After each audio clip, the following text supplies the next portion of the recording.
Attention family, cheese off by high time prices. Holy felines, Batman! I smell a cat, Robin.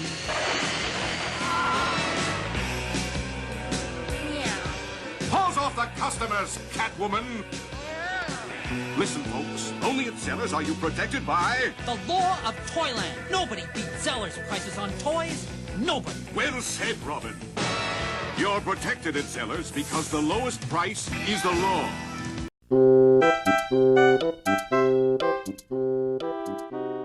So picture this if you can. You're a Canadian kid, it's the early 1980s, you have an Atari 2600, and you're looking for some new games to play because, let's be real here, you got an Atari 2600. There's always more games to play, but as a kid, you don't have the money to buy the games, so you've usually got to wait till it's your birthday or Christmas, and you got to beg your parents for them. Well, here's the bonus about being Canadian. There's this store called Zellers. It's one of those, outlet stores, and your mom ends up bringing you there. She's shopping around, and while she does that, you come across these games that you've never seen before in your life. Games like Busy Police and Challenger, whose cover art looks suspiciously like the Ghostbusters, but really, that just makes it more enticing for you. Here's the best part about these games. They're only $7 each, so it's not that hard to convince your parents to buy them, and maybe you've even saved up enough money to buy them yourself. Excitedly, you get home, you pop in Busy Police to your Atari, and wait a minute, this looks oddly familiar, and that's because it is. This game you got is actually just a pirated copy of the Activision game Keystone Kapers, with the only difference being that they got rid of the Activision logo, but they kept the rainbow because Zellers, surprisingly, was pretty progressive and ahead of its time when it came to gay pride. Then to your shock, as you put the other cartridges into your Atari, you realize that it wasn't just Busy Police. I mean, they aren't all Keystone Kapers,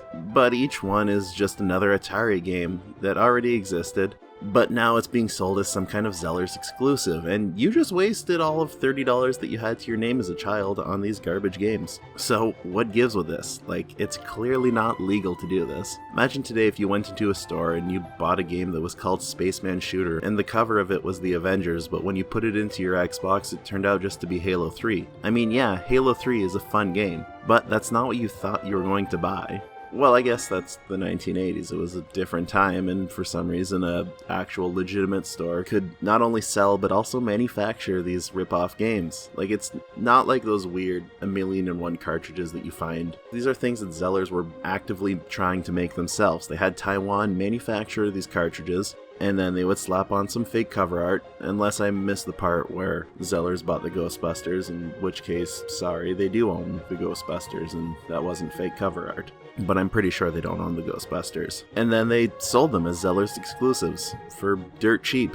Now, there were only 18 released titles of these sketchy, not at all legal games, but Zellers was forced by Atari to stop at that point, and it seems after that they ended up stopping. Unfortunately, there isn't a whole lot of details on these cartridges, but why would Zellers even do this? I mean, they're an actual large company, and well, the reason's pretty simple. They were able to sell these games and then get 100% of the profit without having to give any to anyone, and that's a pretty sweet deal, although completely illegal. I just find it so baffling. Imagine going into a Target and they've got these cartridges of Nintendo Switch games, and it's called Jumpman Jr. and you put it in and it's just like Mario Maker. It's just not something you would see these days inside of an actual legitimate store. Probably something that I'd see in some kind of little sketchy corner store. Now, of course, if Zellers did want to keep all the money to themselves, they could have just made their own games, but of course that would require a lot of time and money, which is a lot more effort than just getting someplace in Taiwan to clone a bunch of games and remove the watermark for you. All you really have to do after you get the cartridge is stick the Ghostbusters on it, and bam, those things will sell like hotcakes. Also, I mean, it's obvious, but when you outsource something to Taiwan, you're going to be saving a lot more than you would if you had them manufactured in Canada, and so they could keep prices of the cartridges pretty darn low by the $7 price they seem to be going for at the time. Basically going for the idea of selling a large quantity of games rather than selling any quality games. And that makes it less and less surprising that a company that did shady stuff like this is now out of business.